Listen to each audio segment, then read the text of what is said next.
بسم اللہ الرحمن الرحیم بسم اللہ الرحمن الرحیم وَأَمَّا الْأُصُولُ فَلَا مَعْنَى لِقِيَامِهَا مَقَامَهُ بِأَدِلَّتِهَا أَيْضًا غَيْرَ الْاسْتِصْحَابِ إِلَى آخِرِهِ۔ امر ثالث میں گزارش کی تھی کہ ملا اخوند رحمۃ اللہ علیہ تین چیزیں بیان فرمائیں گے۔ ایک تھی اقسام قاطع، وہ بیان ہو گئی۔ دوسری یہ تھی کہ آیا امارات قائم مقام قاطع ہو سکتی ہیں یا نہیں۔ ملا اخوند رحمۃ اللہ علیہ کا نظریہ یہ ہوا کہ طرق و امارات قائم مقام قاطع طریقی ہیں، لیکن قائم مقام قطع موضوعی نہیں ہیں بجمیع اقسامہا۔ آج کا درس یہاں سے ہے کہ ہم دیکھتے ہیں بعض ہمارے پاس اصول عملیہ موجود ہیں، استصحاب ہے، برات ہے، احتیاط ہے، تخییر ہے، یا قاعدہ طہارت ہے، اصالت الحلیت ہے الی آخری۔ یہ جو اصول عملیہ ہیں، آیا یہ اصول عملیہ قائم مقام قاطع ہو سکتے ہیں یا نہیں ہو سکتے؟ پوری توجہ کے ساتھ اس میں دو تین نکات بالکل اہم ہیں۔ پہلا نقطہ تو یہ ہے کہ اصل کس وقت کارآمد ہوتی ہے، یعنی اصول عملیہ پر کب عمل کیا جاتا ہے۔ تو یہ باتیں ہم بار بار پڑھ چکے ہیں کہ جب انسان پریشان ہو، انسان حیرت میں ہو، مقام عمل پر اس کو کوئی چارہ کہیں سے نظر نہیں آ رہا، تو اس حیرانگی اور پریشانی سے نکالنے کے لیے کچھ قواعد اور اصول اس کو بتائے گئے ہیں کہ اگر یہ مقام ہو پریشانی کا تو یہاں استصحاب پہ عمل کرو، اگر ایسا مورد ہو تو یہاں برات پہ عمل کرو، اگر ایسا مورد ہو تو یہاں پر تخییر پر عمل کرو الی آخرہ۔ یہ بات یہاں ختم ہو گئی۔ اصول عملیہ کچھ ایسے ہیں جو عقلی محض ہیں، یعنی اس اصل کا حاکم فقط اور فقط عاقل ہے۔ جیسے امر اگر دائر بین المحظورین ہو تو وہاں عاقل حاکم تخییر ہے، ہم کہیں گے کہ یہاں تخییر اصل عقلی محض ہے۔ بعض اصول ایسے ہیں جو نقلی محض ہیں، یہاں پر حاکم فقط شرع ہے، یعنی عقل، جیسے قاعدہ اصول اصالت الطہارہ، اصالت الحلیہ وغیرہ، ان کو آپ کہہ سکتے ہیں۔ اور کچھ اصول عملیہ ایسے ہیں جو عقلیہ بھی ہیں اور شرعیہ بھی ہیں، یعنی حاکم عقل بھی ہے اور حاکم شرع بھی ہے۔ ٹھیک ہو گیا؟ اب یہ دو باتیں علیحدہ ہو گئی۔ اب ہمارا اصل بحث تو یہ ہے کہ آیا اصول عملیہ قائم مقام قاطع ہو سکتے ہیں یا نہیں ہو سکتے؟ فرماتے ہیں ہم امارات میں اس بات کے قائل ہو گئے کہ امارات قائم مقام قطع موضوعی بجمیع اقسامہا، چاہے تمام الموضوع ہو، چاہے جزء الموضوع ہو، چاہے موضوع طریقی ہو، چاہے موضوع، تو جب امارات قطع موضوعی کے قائم مقام نہیں ہو سکتے، اصول بے طریقن اولا نہیں ہو سکتے۔ اچھا، اب آیا یہ اصول قطع طریقی کا قائم مقام ہو سکتے ہیں یا نہیں؟ چونکہ امارات تو ہو سکتے تھے، آیا یہ ہو سکتے ہیں یا نہیں؟ ملا اخوند رحمہ اللہ یہاں اصول میں تفریق کر رہے ہیں۔ فرماتے ہیں احتیاط، براعت، تخییر، یا بالفاظ دیگر استصحاب کے علاوہ، استصحاب پر بحث بعد میں کریں گے، دیگر اصول عملیہ یہ قطع طریقی کے قائم مقام نہیں ہو سکتے۔ کیوں نہیں ہو سکتے؟ جواب بڑا آسان فرماتے ہیں، اس لیے قطع طریقی وہاں پر اصل کیا ہوتا تھا؟ ایک واقع ہوتا تھا اور قط اس کے لیے حاکی ہوتی تھی، طریق ہوتی تھی، آئینہ ہوتی تھی کہ اس کے ذریعے ہم واقع تک پہنچتے تھے۔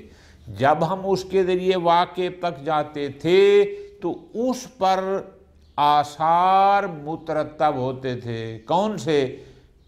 یا منجزیت کا یا تعذر کا، یعنی اگر وہ مطابق کے واقع ہوتے تو اگلی منجز ہو جاتی، اور اگر وہ قد مطابق کے واقع نہ ہوتی تو وہی وہ مؤثر بن جاتی۔ ادھر یہ اس کے اثرات تھے، منجزیت اور مؤثریت۔ ٹھیک، یہ جو اصول عملیہ ہیں ان کے نام سے بھی پتہ چل رہا ہے کہ یہ وہ قواعد ہیں جو مقام عمل پر کارآمد ہیں، یعنی یہاں سرے سے کوئی واقعیت ہے ہی نہیں کہ یہ اس واقعے کی طرف نشاندہی کر رہے ہوں، یہ اس واقعے کی طرف طریق ہوں تاکہ ہم کہیں کہ یہ بھی طریق الی الواقع ہیں اور پھر اس پر یہ اثر مرتب ہوتا ہے۔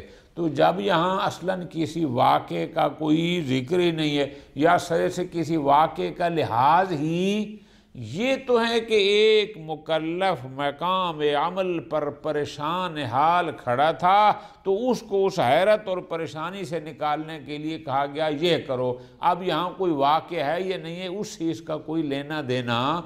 تو جب کوئی واقع ہی نہیں ہے تو یہ اصول استصحاب کے علاوہ یہ دیگر یہ طریق الواقع تو ہیں ہی نہیں، یہ حاکی عن الواقع تو ہیں ہی نہیں۔ تو جب نہیں ہیں تو پھر یہ قطع طریقے محض کے قائم مقام بن ہی نہیں سکتے۔ کیوں؟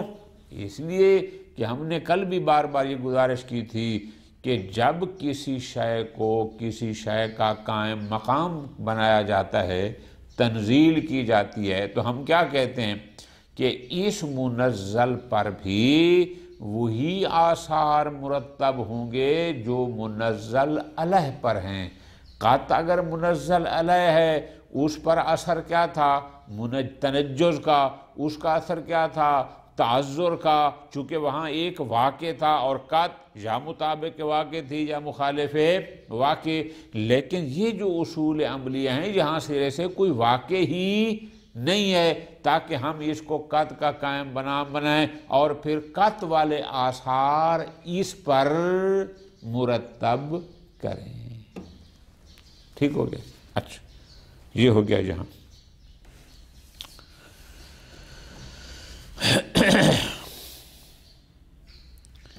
اگر کوئی کہے کہ جناب یہ جو احتیاط ہوتی ہے، لطف لینا، اگر احتیاط شرعی ہو، احتیاط ہو، اور شارع اگر بعض موارد میں اس کو واجب قرار دے دے تو یہ تو طریق الی الواقع ہو سکتی ہے۔ احتیاط کہ اگر شارع کہے کہ فلاں مقام پر احتیاط کرو، اخوک دینک فاحتط دینک، اب یہ کیا کہتی ہے؟ تو اس کا مطلب ہے جیسے شارع نے مثلاً بینہ کو حجت قرار دیا، جیسے شارع نے خبر ثقہ کو حجت قرار دیا مثلاً، تو احتیاط کو بھی حجت قرار دے دے، مثلاً کے قرار دے دے، تو پس اس سے بھی ہو جائے گا۔ تو اس کے بارے میں تو کہا جا سکتا ہے کہ یہ بعض صورتوں میں طریق الی الواقع ہو سکتی ہے اور اس پر قطع طریقی والے آثار مرتب ہو سکتے ہیں۔ ملا اخوند رحمۃ اللہ علیہ یہاں پر بحث کرتے ہیں کہ بھائی احتیاط ہوتی ہے دو قسم کی، ایک ہے احتیاط عقلی، ایک ہے احتیاط شرعی۔ جہاں تک مسئلہ ہے احتیاط عقلی کا، وہاں پر احتیاط کا حاکم عقل ہوتا ہے. لطف لینا ہے کیا؟ قات میں یہ دو لفظ ہیں بڑے پیچیدہ، اگر آپ میرے ساتھ چلیں گے لکھیں گے تو آپ کو سمجھ آئے گی. کیسے؟ وہاں ہم نے کہا تھا ایک ہے قات، ایک ہے اس کا اثر یعنی تنجز. ایک ہے قات، ایک ہے اس کا اثر یعنی تعذر، اگر وہ مطابق واقع نہ ہوئی تو. لطف لینا ہے. فرماتے ہیں اگر یہ احتیاط عقلی ہو تو عقل حاکم ہوتا ہے اس بات پر کہ تیرے اوپر یہ منجز ہے، اس کو پانے کے لیے احتیاط کر. لطف لینا ہے. یعنی کیا کہ احتیاط عقلی اس کا اثر تنجز نہیں ہے. اور آسان ایک شاعر نے بڑی پیاری مثال لے کے سمجھایا کہ دیکھو نا، ایک ہوتا ہے درخت، ایک ہوتا ہے اس کا پھل. ایک ہو گیا شجر، ایک ہو گیا ثمر. قات مثلا شجر تھی اور تنجز یا تعذر وہ اس کا ثمرہ تھا. ٹھیک ہے. فرماتے ہیں جہاں احتیاط عقلی ہے، یعنی جہاں عقل حکم بے احتیاط کرتا ہے، یہاں وہ براہ راست یہ کہہ رہا ہے احتیاط کر کہ تیرے اوپر حکم منجز ہے، یعنی وہ براہ راست اثر ہے، براہ راست ثمر ہے. وہ شجر دو چیزیں نہیں ہیں کہ ایک چیز یہ ہو اور ایک اس کا اثر ہو. ایسا قاطع میں کیا تھا؟ ایک قاطع تھی، ایک اس کا اثر تھا یعنی تنجز یا تعذر. لیکن احتیاط عقلی کو اگر ہم قائم مقام قط قرار دیں گے تو پھر اس کا مطلب کیا ہوگا کہ احتیاط اور شے ہو اور اثر تنجز ہو. یہ کہتے ہیں نا جہاں حاکم عقل ہے وہاں خود تنجز وہی حکم عقل ہے، وہ کسی شے کا اثر نہیں ہے. بالفاظ دیگر تنزیل میں کیا ہوتا ہے کہ منزل پر منزل علیہ والے آثار مرتب کرنا. ایک منزل علیہ ہوتا ہے، ایک اس کا اثر ہوتا ہے. تنزیل کا مطلب کیا ہے کہ یہ منزل ہے، اس پر منزل علیہ والے آثار کو مرتب کریں. لیکن جہاں منزل خود اثر ہو،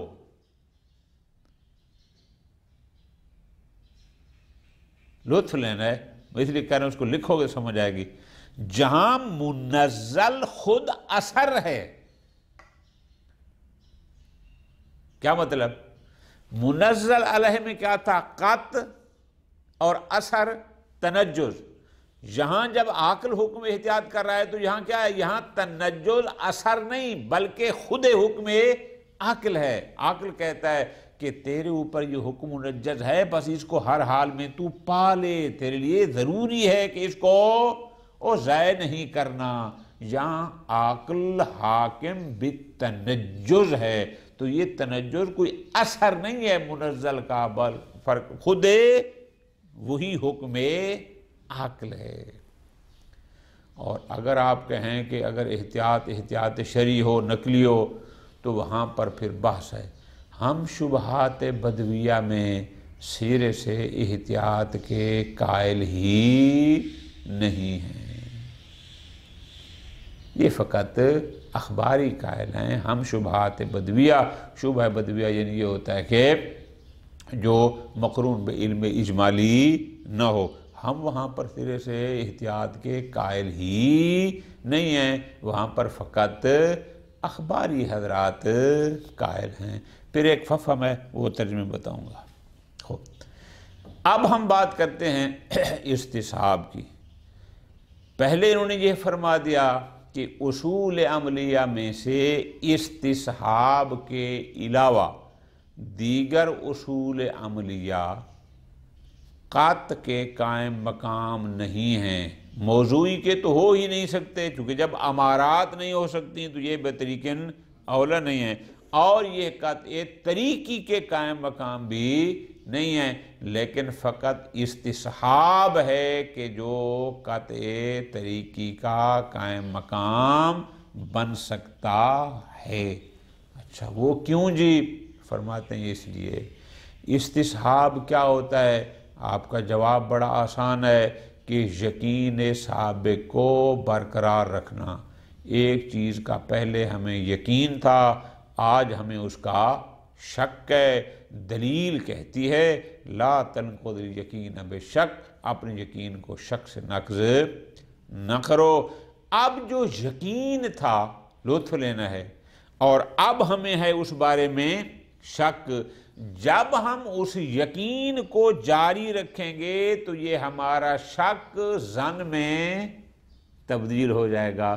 جب ظن میں تبدیل ہو جائے گا تو ظن طریق الی واقع ہوتا ہے، اور جب طریق الی واقع ہوگا تو یہ مثل قط کے ہوگا۔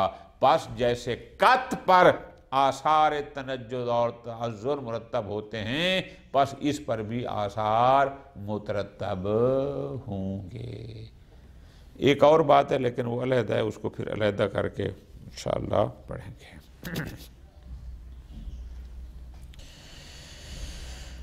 اما الاصول، اب ترجمے میں آپ اس کو پچھلی بارہ سے ملا کے پڑھیں گے۔ ہم اس بات کے قائل ہو گئے کہ امارات قطع موضوعی کی تمام اقسام سمیت ان کی قائم مقام نہیں بن سکتے، فقط قطع طریقی کے قائم مقام بن سکتے ہیں۔ اما الاصول، جہاں تک مسئلہ ہے اصول عملیہ کا، فلا معنی لقیامہا مقامہ، یہ اصول عملیہ قطع موضوعی تو دور کی بات ہے، یہ تو قطع طریقی کے قائم مقام بھی نہیں بن سکتے۔ بے ادلتہا، یعنی اپنی اس دلیل کے ساتھ کہ جو ان اصول کو معتبر قرار دیتی ہیں۔ ہاں کوئی علیحدہ سے دلیل ہو تو وہ ہو اور بات ہے، ہم نے دیکھنا ہے اس دلیل کو کہ جو دلیل اس کو معتبر قرار دے رہی ہے۔ خوب ایسا سوائے استصحاب کے، آگے استصحاب کی بات کریں گے کہ وہ شاید قطع طریقی کا قائم مقام بن سکے۔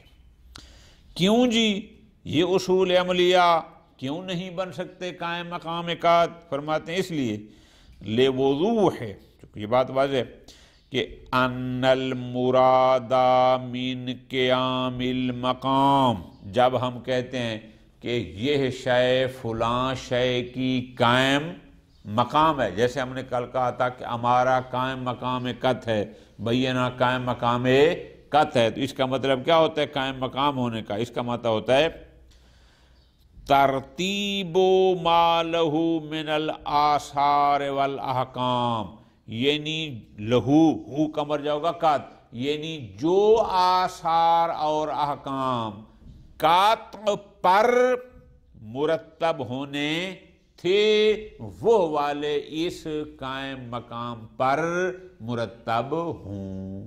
جو آثار اور احکام منزل علیہ پر مرتب ہونے تھے وہ والے اس منزل پر مرتب ہوں۔ من تنجز التکلیف، مثلا آثار قط میں سے کیا تھا کہ تکلیف منجز ہو جاتی تھی اصابہ کی صورت میں، یا فرض کرو اگر کا تو وہ تھی تو پھر وہ معذر تھی، عذر بن جاتی تھی وغیرہ، کما مرت الیہ الاشارہ۔ واہیا، اور یہ جو اصول عملیہ ہیں سوائے استصحاب کے باقی، لیست الا وظائف مقررہ، اصول عملیہ کیا ہیں؟ فرماتے ہیں ایک شخص جو جاہل بالواقع ہے، مقام عمل پر پریشان اور حیران کھڑے ہے، عقل یا شر نے کچھ چیزیں اس پر لازم کی ہیں کہ اس حیرانگی سے نکالنے کے لیے یا اس کو عقل کہتا ہے یہ کر لو، یا اس کو شریعت کہتی ہے کہ یہ کر لو، بس عقل و شر نے اس کے لیے کچھ وظائف مقرر کیے ہیں پریشانی سے نکالنے کے لیے، حالانکہ وہ جاہل بالواقع ہے، یعنی اس سے یہ نہیں کہ وہ واقع کو پالے گا یا واقع کو نہیں پائے گا، بلکہ یہ فقط اس کو اس حیرانگی سے، پریشانی سے نکالنے کے لیے ہیں، یہاں سے واقع درکار ہی نہیں ہے۔ اچھا،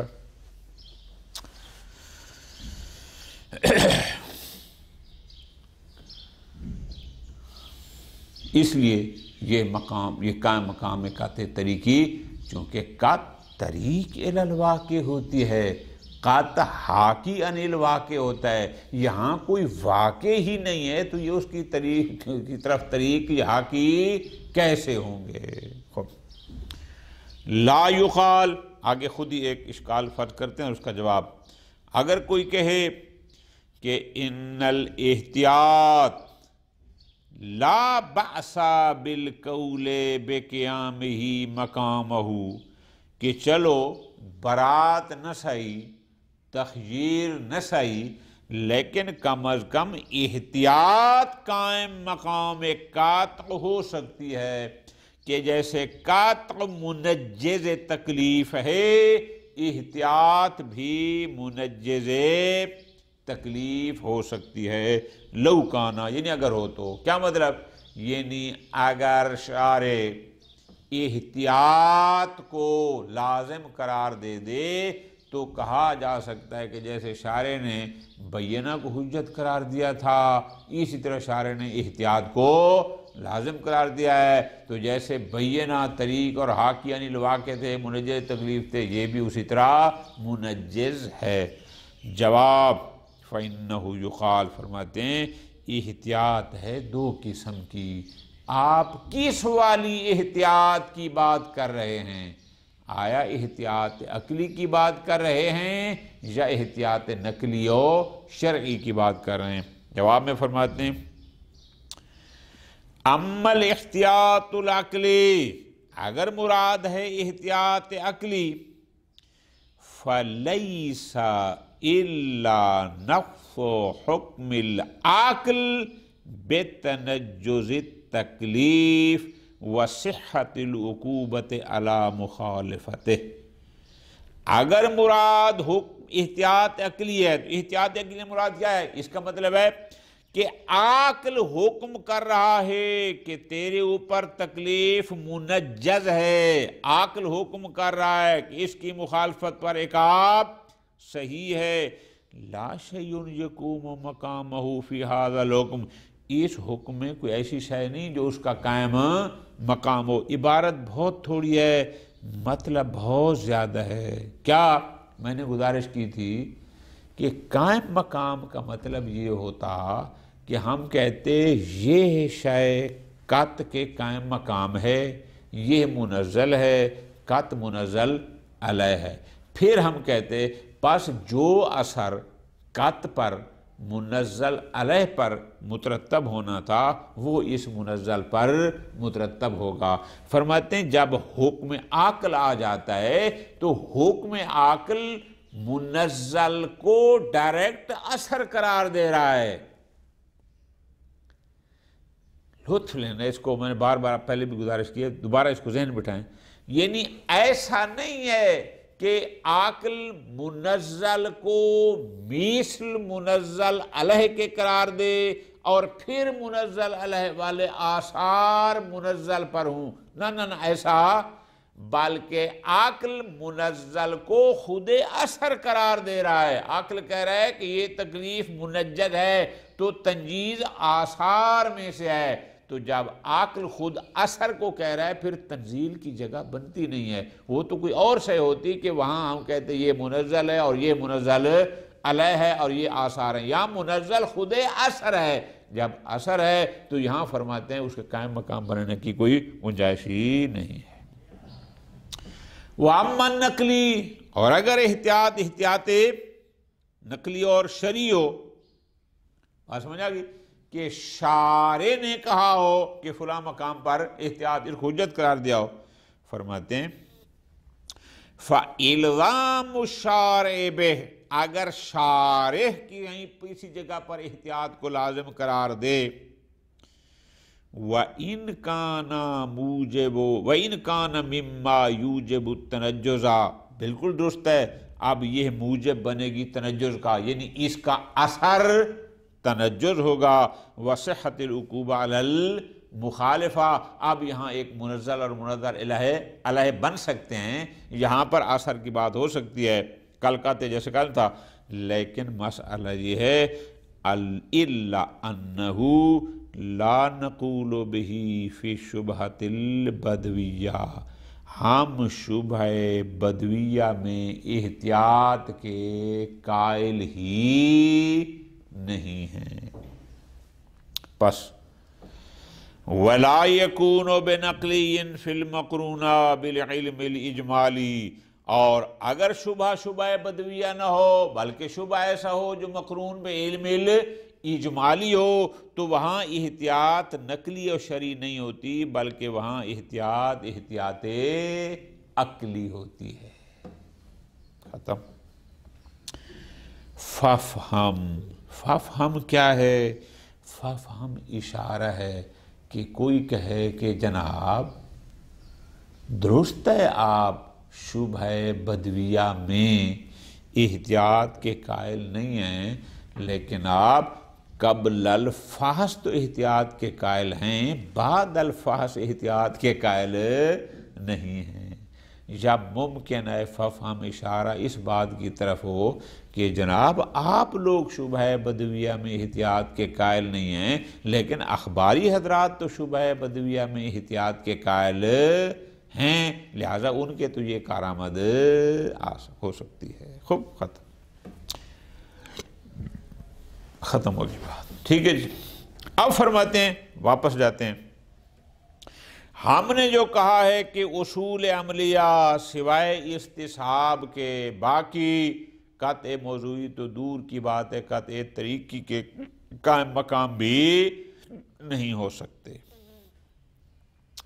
ثم لا یخفا، اب ہم بات یہ کر رہے ہیں کہ یہ جو ہم کہہ رہے ہیں کہ استصحاب قائم مقام قطع طریقی ہو سکتا ہے، یعنی جو اثر قطع طریقی پر مرتب ہونا تھا وہ استصحاب پر مرتب ہوگا۔ فرماتے ہیں لا یخفا ان دلیل الاستصحاب، دلیل استصحاب کیا ہے؟ اس میں میری جان توجہ فرمانا، استصحاب کے بارے میں دو نظریے ہیں۔ بعض لوگ ہیں جو استصحاب کو امارات میں سے شمار کرتے ہیں، وہ کہتے ہیں اس کا حاکم عقل ہے، یہ مفید ظن ہے، اور بعض حضرات جو استصحاب کو اخبار سے لیتے ہیں، جو کہتے ہیں استصحاب کی دلیل ہے لا تنقض الیقین بے شک، وہ اس کو لیتے ہیں اصول عملیہ سے۔ اس لیے اصولیوں میں ایک جملہ معروف ہے، وہ کہتے ہیں کہ استصحاب عرش الاصول و فرش الامارات، کہ اصول میں سب سے اوپر اور امارات میں ابتدا، اس لیے گویا یہ اصول اور امارات میں ایک وسط ہے، درمیان میں لٹکا ہوا ہے، بعض اس کو امارات کے ساتھ لے جاتے ہیں اور بعض اس کو اصول کے ساتھ۔ بہرحال دلیل استصحاب، دلیل کون سی تھی؟ یعنی لا تنقض الیقین بے شک، ایضاً لا یفی بقیامہ مقام القطع الماخوذ فی الموضوع مطلقا، کہ درست ہے یہ استصحاب جو لیا گیا ہے لا تنقض الیقین بشک سے، اور یہ استصحاب مفید قائم مقام قطع طریقی تو بن سکتا ہے، لیکن یہ لا تنقض الیقین بشک والی دلیل سے ہم اس کو قائم مقام قطع موضوعی قرار نہیں دے سکتے مطلقہ، چاہے وہ تمام الموضوع ہو، چاہے جزء موضوع ہو، چاہے وہ موضوع طریقی ہو، چاہے موضوع وصفی ہو۔ اچھا کیوں؟ پھر وہی بات، اس لیے کہ ان مثلا، کہ یہ جو مثلا لا تنقض الیقین بشک، کہ یہ جو استصحاب کو قائم مقام قط قرار دیا جا رہا ہے کہ اپنے یقین کو شک سے نقض نہ کرو، یقین باقی رہے۔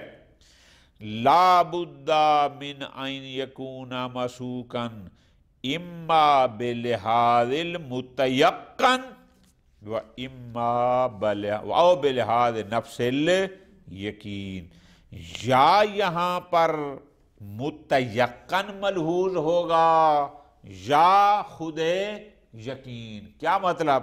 ذرا توجہ کرنا ہے، لطف آئے گا۔ فرماتے ہیں بئی معنی، یا تو ہم اس مشکوک کو یعنی واقع سمجھیں گے کہ یہ یقین فقط طریق ہے، جب طریق ہوگا تو لحاظ عالیت ہوگا، یا ہوگا بلحاظ نفس الیقین۔ نفس یقین سے مراد کیا ہے کہ یہاں یہ جو شک ہے یہاں پر یہ خود قط کی جگہ ہوگی، کیا کہ پس یہی قط ہے۔ اور جیسے ہم نے قط کو موضوع قرار دیا تھا ایک اور حکم کے موضوع کے لیے، یہاں بھی شک کو اس کا دیں گے۔ تو اب فرماتے ہیں یہاں پر لا تنقض الیقین، یقین کو نقض کرو شک کے ساتھ، یا ہم متیقن کا لحاظ کر رہے ہیں کہ یہ شک فقط طریق ہے اس کی طرف، لحاظ عالیت ہوگا، تب کہہ رہے ہیں لا تنقض الیقین، یا لحاظ کریں گے نفس یقین کا، خود شک کو مثل قط کے، یعنی بلحاظ استقلالی موضوعی۔ اب کیونکہ گزشتہ درس میں کہا تھا لا تنقض یقین، جب دو لحاظ ہیں، ایک لحاظ عالیت ہے ایک لحاظ استقلالیت ہے، دو لحاظ آن واحد میں تو ہو نہیں سکتے، اس لیے کہ یہ جمع بین المتضادین ہو جائے گی، تو لہٰذا ان میں سے ایک ہوگا، جو ایک ہوگا تو وہ ظہور فی العالیت والا ہے، ظہور فی الاستقلالیت والا نہیں ہے۔ وصلی اللہ علی محمد وعلی محمد۔